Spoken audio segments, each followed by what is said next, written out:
89.3 and 88.5 Yes FM. Online at www.yeshome.com. Now on the free Yes FM iTunes app and the Yes FM Android app, or the free TuneIn Radio app. Search Yes FM Lima. We are going to the phone lines where we are joined by Brenda Lovelady Spahn as well as Shay and Tiffany, and she's the author of Miss Brenda and the Loveladies. Brenda, welcome to the program. Well, thank you so much for having us. We're so glad to be here today. How are you doing? I'm doing well. Shay, Tiffany, welcome to you guys as well. Thank you for joining us. Thank you. Thank you. And Brenda, let's start with your story about Miss Brenda. First of all, who are the Loveladies, and how did you get to where you are today? Because I know that's not the course your life was on for a long time. Absolutely not. The last thing in the world I thought, if you would have told me I would be doing this early on, I would have never believed you. Circumstances brought me to the place I'm at. It's all in the book. I mean, I had a brush where I could have gotten into a lot of trouble. And so God had called me into the ministry at a very early age, but I just refused to go. I guess I'm kind of like the Israelites. I just wander around, and I just wasn't interested in doing. I always wanted to do what Brenda wanted to do, and I would try to fit God in. And so what happened is when things in my life came to where they were, I finally had a real prayer meeting with the Lord, and I said, you know what, I will do whatever you want me to do, And so the next thing I knew, I was in prisons ministering, and I saw that I liked that. That's a great thing, and people have to do it. But then I saw that the second people got out, that the women were returning back. And so I knew that the rubber really hit the road when they got out. So I decided that I would start a home for women. And so traditionally they're called halfway houses. So I felt like, well, we were going to do it the whole way. So my maiden name, everybody wonders where we got Lovelady. My maiden name was Lovelady, and I was an only child raised from great parents. And so I decided that it would be the Lovelady Center and the Lovelady program. Well, fast forward, I did everything I could. We had our home that fell out of escrow. So what happened is we had a very large home. So I petitioned the parole board in Alabama, and I said, give me some women. So I think they got tired of hearing from me, and so they gave me 6 of the most, 6 women. And when the van pulled in the yard that day, Shay and Tiffany were on that van. That's why they're like, the story's really about them and the women. But what happened is Shay got off that van, not a hair on her head, mean as could be, and like it scared me to death. I thought, oh my gosh, what have I done? I was still going to do this my way. I had a house mom and a cook and a driver. She scared them all, and they all quit right away. Everybody just quit. So it kind of left me with the women and my daughter, and I can see the wisdom in that, because through that I got to see the world through their eyes. And it not only, people always think, oh, they're so blessed to have Miss Brenda. The truth of the matter is that without them, I could have never found my destiny. And I'm telling you, these are the most remarkable women you could ever know. I am a survivor, and I'm here to tell you, if I had walked in their shoes, I do not know for sure that I would have made it. So with that said, we got Mean Shay right here. Oh, wow. Is that what they call you down there? They always call me mean, but I'm sweet now. You're sweet. I'm going to call you Sweet Shay. Yeah, you better. You don't want that other one to come out again. Well, Shay, talk about your time at the Lovelady. What was it like for you getting off that bus, entering into her home? Well, for me, I really didn't know what to expect. The only thing I knew in my heart is that I didn't want to go back home to I'm originally from Mobile. Didn't want to go back to Mobile because that's where I always used that, and that's where I always went to prison from, you know. So I didn't think I would have a fair chance there, and I didn't want to be on drugs anymore. So they was telling me about a place called the Lovelady Hallway House. I go there. I will go there. And you should have heard my husband when I told him I was going to name it the Hallway House. He wasn't sure, you know.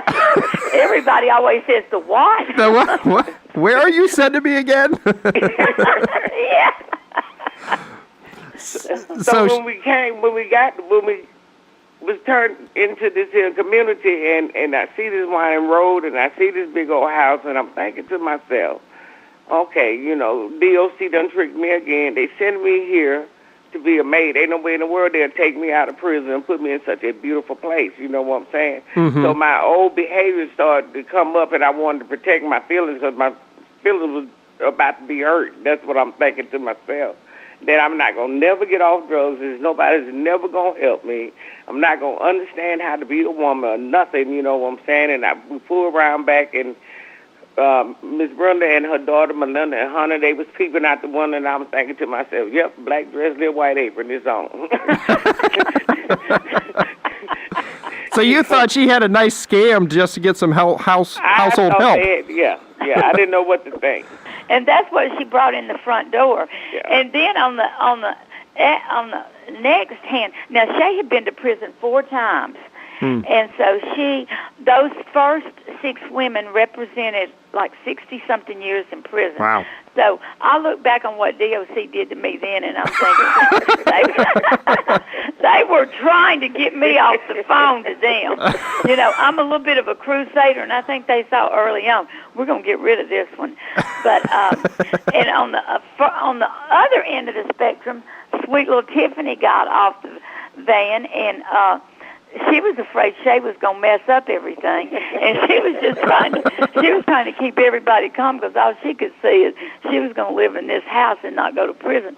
So, Tiffany, why don't you tell them a little bit about what happened to you? I mean, I was overwhelmed. The swimming pool in the backyard, I ain't never seen nothing like it. Not staying in something like it. So, I mean, it was great for me. I was just outdone. She didn't care if it was real or not. She just wanted to enjoy it while I was here. She just wanted to get in that pool. Yeah. Her family took us in. They loved us like we were family. They took us out to eat like we were family. We prayed as a family. We went to church as a family. We did everything as a family, and I believe that's what kept me clean for so long. And I mean, it was just amazing. And you know, Tommy, there's so many stories we could tell you that you'll see in the book. You know, and I know we don't have much time here, but the truth of the matter is these women changed my life, my husband's life. They have changed as many lives as I have. It's been a journey. It's been so much fun. And years ago, I knew I would write a book about it one day, and I sent Random House this great big, huge manual. I mean, just and you see that little book they shot out. I mean, I'm like, okay, what did you do with the rest of my story? You know, but now the Lord has just done so much. We are in a facility. Shay is over intake. Tiffany works with me. I mean, it is just to see the transformation. Now then, fast forward years later, where the book ends is really where more of the story starts.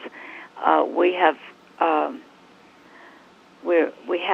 450 women and children now. That's another thing I told, as I was explaining to the Lord what I was going to do. I said, no, we're never going to have kids.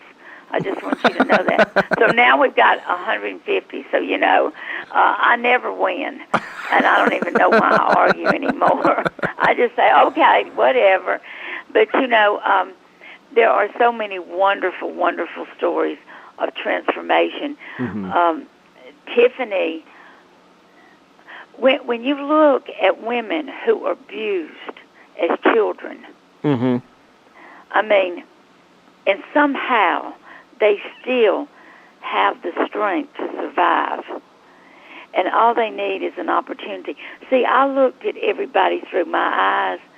The last person that you could possibly imagine to minister to these women would be someone like me, because before I started, what happened is that I looked like, well, they did this and they did that, they deserve this. Mm-hmm. I mean, I was not a good person. I mean, they're acting like I was a good person. Trust me, I wasn't a good person. And when they came in here, when Shay walked through the door, the first thing I wanted to do was put her back on that van. Mm. You know, and she found the bed. Oh, you got to hear this. So, Shay, tell me about your bed. So we come in, and I'm looking at all this beautiful stuff in this house and stuff. And Melinda said, "Come on upstairs and pick your bedroom out." You know, that's my daughter. She's the nice one of the bunch. So she said bedroom. You know what I'm saying? And I just got through sleeping with like 230 women, you know, for the last 8 years, and I was like, bedroom. So I go up there and I see this here bed, and it's got this big old thick pasta seated mattress. You know what I'm saying? I sat down on the bed and I wouldn't move. I done slept on plastic for 8 years. I'm not getting off this bed here, and it was called the Yellow Room. And it was just so pretty. The bathroom matched and everything, and I was like, wow, you know what I'm saying? This is it was nice. like a dog getting her territory. I marked her territory. You're like, all right, I got my space. And so when the van driver asked who wanted to leave, I was thinking, please say you do, please say you do, please say you do. And she said, well, I guess I'm going to stay. And I thought, boy, have I got a mess ahead of me, you know. And so then the next, let me tell you, DOC sent them here to me, and all they had was the clothes on their back and one change of clothes and $10. Who would have ever thought that? Now, how is anybody going to make it like that when they've been locked up all these years? So I'm like, oh, my golly. So I said, well, what we'll do is we'll go. I told him, because I was so nervous, I said, what do women love to do? Shop. So I said, we're going to Walmart, you know. And I was just trying to figure out what I was going to do. And I was thinking to myself, maybe they'll escape if I take them to Walmart. So we get into Walmart, and when we do, I tell them to go look around and to get what they want. You've each got $100. That's back when I still had money. And I said, you've each got $100, and here, I'm going to go over here with my son, which, even though I'm older, I had a 3-year-old at the time. That's a whole nother story. But anyway, I look, and they all start following me. I said, what are you doing? Go over here and get your stuff. And Shay said, no, I'm just going with you to look at toys. And I'm thinking, now, what you want to look at toys for? And I looked in her eyes, and I saw fear. And I said, oh, my goodness, you big old chicken, let's go. So they all grabbed me. They all grab hold of me or the card, and off we go. And they're saying, everybody's looking at us. And I said, well, let go of me. You know, they think kidnap me. You know, let go of me. And, you know, it's like a bunch of children. But that night at Walmart, I took them to the underwear. 2 hours later, we're still in underwear. And I am laughing till I cannot even stand up because, you know, it was just the most fun. And I'm thinking to myself, I am in love with what God has called me to do. And all of a sudden, they became my children. They became my children. And by golly, I knew somehow, some way, I would find a way to make this work. Yeah. Because I saw what kind of need was there. And I saw what could happen. You know, and Tiffany was so afraid they were all going to make me mad and spend too much money. She was busy trying to add everybody's little bill up.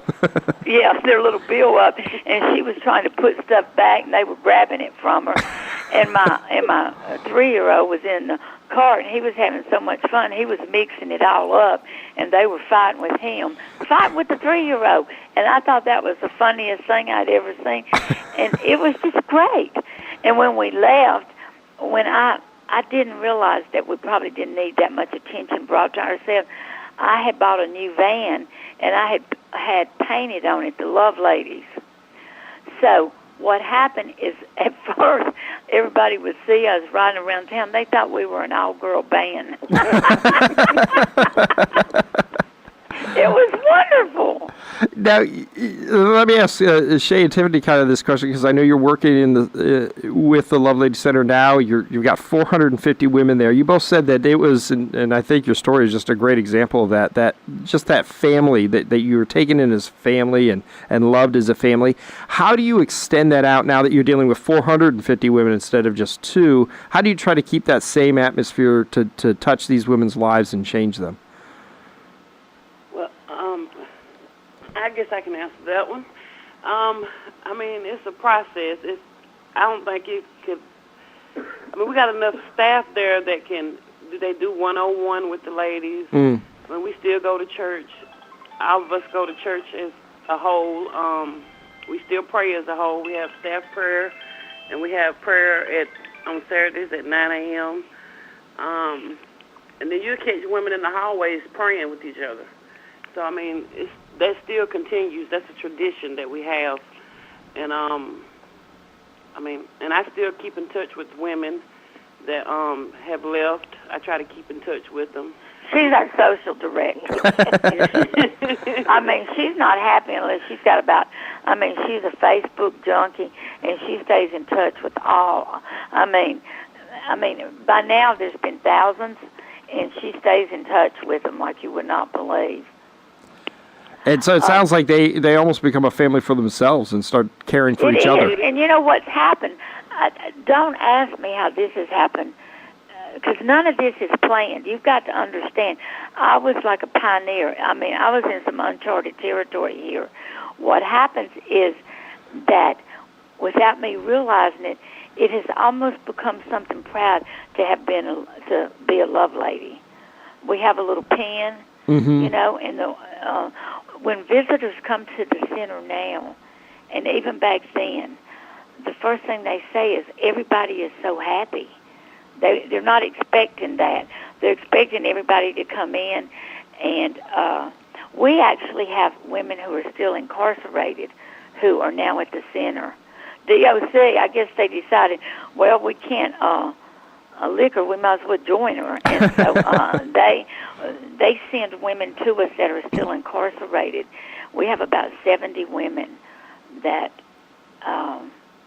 are still under DOC jurisdiction. So, but what happens is that early on, I figured out the stories are so horrific, and some of the, Shay was a prostitute at age 11. I mean, these women have been through so much, and they don't want to be seen as a victim. They want to be seen as a survivor. So we laugh a lot, because if we don't laugh, we would sit around crying all day long, because there is so much to cry over. So we just find a lot to laugh over. If Shay and Tiffany and I will sit around, and I'm around them every day, and we still tell stories. It's just, and laugh. We have learned to laugh so much. Yeah, and it's just a great testament to the healing power of God, and that He can overcome so much. Oh, let me tell you, it is not just on the inside either. This is amazing to me.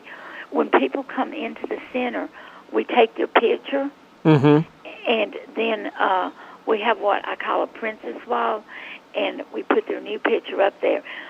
There is no way you could recognize Shay as the same woman who got off that van. Not only does she have hair, but both of these women have beautiful smiles, and they laugh, and it's just, they both have houses and their children back in their lives, and driver's license, cars, and insurance. When Shay first came with her, I told her, she said, what are you going to do for me? And the first thing I could think of, I wanted to say, put you out of here, but I didn't. I said, the first thing I could think of is I was going to help her get her driver's license, because I didn't want to shove God at him, you know. Of course, I ended up doing that, but I didn't want to. And so she said, I don't need driver's license. And I was so stupid. I said, well, how are you going to drive? You know, they thought I was the greenest thing, and I was. But you know what? Somehow we all learned this together. And I think that through the book that you're going to see that what we do, we tend to stay around the people that we're most comfortable with. Yeah. And so we don't reach out, and we don't get to know that girl walking down the street, or you know, all my women are little girls who didn't have a chance. Now, some of them had a chance, and so for some it's a second chance, and then for some it's a third and fourth. But you know what? These women, most of them end up making it. Yeah. Yeah. Is that not wonderful? That is. Yeah, that's great. Now, And- everybody's got to read this book and hear all these stories. Well, we have a copy of the book to give away. It's Miss Brenda and the Loveladies, a heartwarming true story of grace, God, and gumption. If you'd like a copy of the book, give me a call, 419-240-1937 or 1-800-457-1937. And I actually have, what do I have? I have 3 copies of the book to give away. So I'll take the first 3 callers in, 419-240-1937 or 1-800-457-1937. Brenda, Shay, Tiffany, thank you all so much for joining us. It's been a delight to talk to you guys. You had me laughing, and it's just a great story of what God is doing to change lives, and we thank you so much for sharing it with us. Thank you so much for having us. God bless, ladies. Thank you. Yes, FM.